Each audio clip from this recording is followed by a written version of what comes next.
Hello, I'm here to talk to you about, for those of you that are in high school, just getting into college. One thing I want to tell you about is my own personal experience. Now, when I was in high school, I remember being coddled a lot by my instructors and by those around me. And what I mean by coddled is that we were given a lot of second chances. We were given a long time to turn in late papers and get partial credit for it.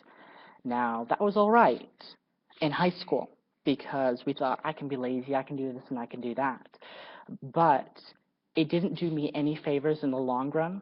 I wish that in my senior year and junior year that my instructors had had a policy of no late work, or that you had to do something extra on top of your regular work in order to get any kind of credit, to where you wouldn't be able to do stuff like that.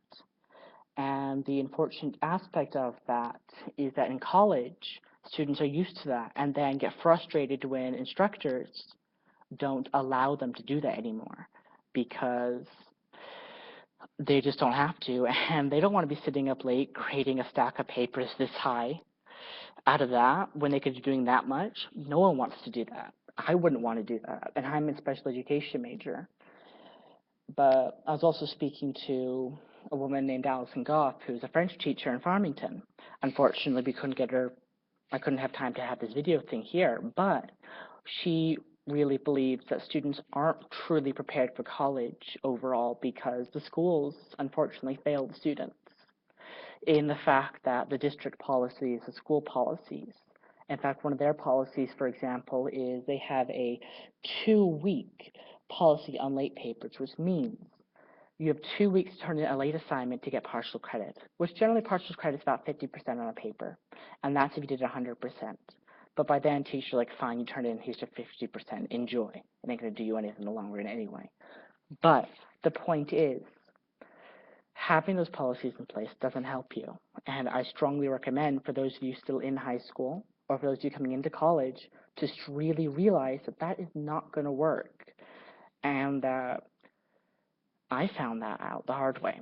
I didn't do well in my first English class. In fact, had to retake it because I was so used to being coddled all the time in high school and having so many extra chances to do everything that when I was actually challenged, when I should have been challenged to begin with, I didn't know what to do.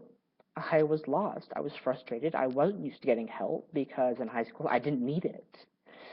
And the teachers were so easy and forgiving on papers in high school. I'm like, it doesn't care. They don't really grade it anyway. They don't read past the first paragraph anyway. But in college, they do. They sit down and they read them because if they fail you or they pass you in an English class in college, that affects you for the rest of your life. If you don't do well in English 102, you may not have the skill set to work in a professional environment the way you need to.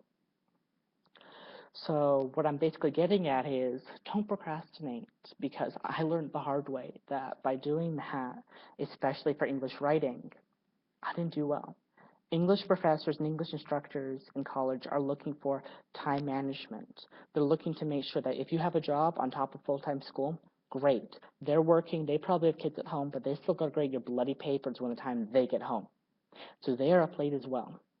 There is no excuses when you get up into college because, frankly, the choir's already left. They got bored hearing you whine.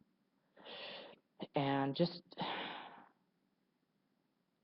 make sure that you listen to your instructors.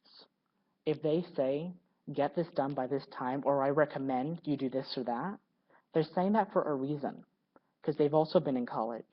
They've also know where you are. They also have district policies they have to meet. They also have quotas they have to meet. Their pay, though, isn't necessarily deemed on if the students pass or not, which is very different from high school. And that there makes a big difference, I think, why teachers coddle their students is because they're motivated differently. For example, if you get a 20% bonus on your check at the end of the semester, if the majority of your students are passing, that's, for me, would be a big motivator to do that. Or if the majority of students fail and you're up for review and your job is in jeopardy, yeah, you're going to be easier. Yeah, you're going to spend the hours to do that because you still want to keep your job.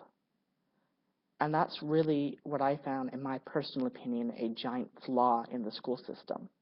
because it doesn't do you any good in the long run. It never will. And never be afraid to ask for help. That pride thing is to go away. And in English writing, especially if you're struggling, if you're not used to the formatting, you'll sink. You'll sink so deep you won't be able to swim back up. Just make sure that you're in college because you want to be and not because you're forced. Because if you're forced, because of family pressures or whatever other reason it is, you're not really going to enjoy it. But do what you want to do. And you may not know what you want to do. But